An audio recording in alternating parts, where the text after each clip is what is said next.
इस वक्त हमारे साथ बातचीत के लिए मौलाना साजिद रशीदी हैं।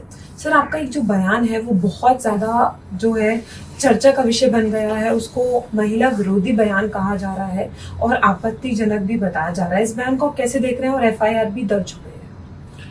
देखिए, मेरा बयान कोई आपत्तिजनक नहीं है। मैं जिस समाज से आता हूँ, जिस इलाके से आता हूँ, वहाँ औरतों का सर पे पल्लू ना होना, उसको भी इस तरह के लफ्ज बोल देते हैं कि तू नंगी घूम रही है। ये कोई आपत्तिजनक बात नहीं है। आप इस चीज से समझिए कि उन्हीं के बराबर में बैठी हुई इकरा हसन जो एमपी भी हैं, उनको देखिए आप कैसे बैठी हुई हैं। क्योंकि हमारा समाज इस चीज को अलाउ नहीं करता, हमारा समाज नहीं मानता इस चीज को। वो कहते हैं कि नहीं, ऐसा नहीं होना चाहिए। तो अगर मैंने ऐसी बात कही है तो मेरा मकसद ये तो था ही नहीं कि उन्होंने कपड़े ही नहीं पहने। मेरा मकसद तो ये था कि जो मर्यादा उन्होंने भंग की है मस्जिद की, वो गलत है। दूसरी बात ये है कि उनसे खुद पूछिए, एक सवाल कीजिए और न्यूज 18 का कैमरा जाए वहां और पूछे उनसे कि आप जब मंदिर जाती हैं क्या आपके सर पे पल्लू होता है कि नहीं होता है? जब आप मंदिर में बिना सर पल्लू के नहीं जा सकती तो आप मस्जिद में कैसे आ गई?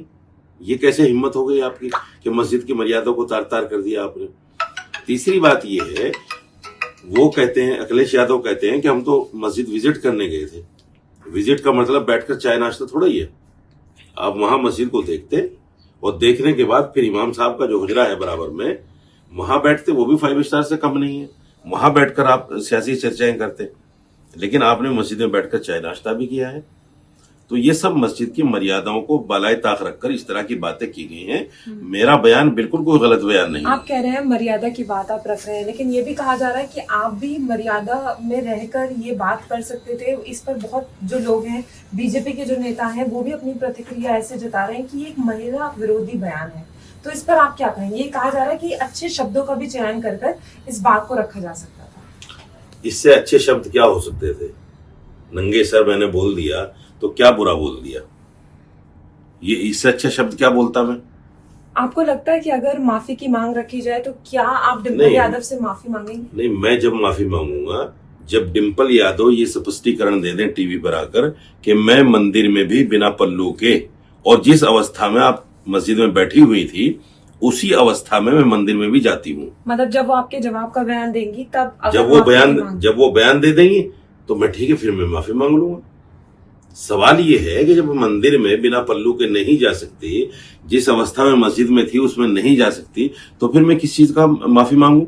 आप इसका मतलब ये है अपने इष्ट, अपने भगवान की तो मर्यादाओं को सामने रखती हैं और हमारी मर्यादा आपके सामने कुछ भी नहीं। तो रशीदी साहब, आपको लगता है कि जो बयान आपने दिया वो आपके हिसाब से बिल्कुल ठीक था? नहीं, मेरे हिसाब से बयान बिल्कुल भी गलत नहीं है। और रही बात एफआईआर की, देखेंगे उसको जैसा भी होगा। तो हम मौलाना रशीदी को सुन रहे हैं जो साफ तौर पे बता रहे हैं कि मेरा बयान मेरे हिसाब से बिल्कुल ठीक है, और अगर डिम्पल यादव मेरे सवालों का जवाब दे देती हैं और बता देती हैं तो उसके बाद अगर माफी की बात होगी तो मैं माफी भी मांग लूंगा।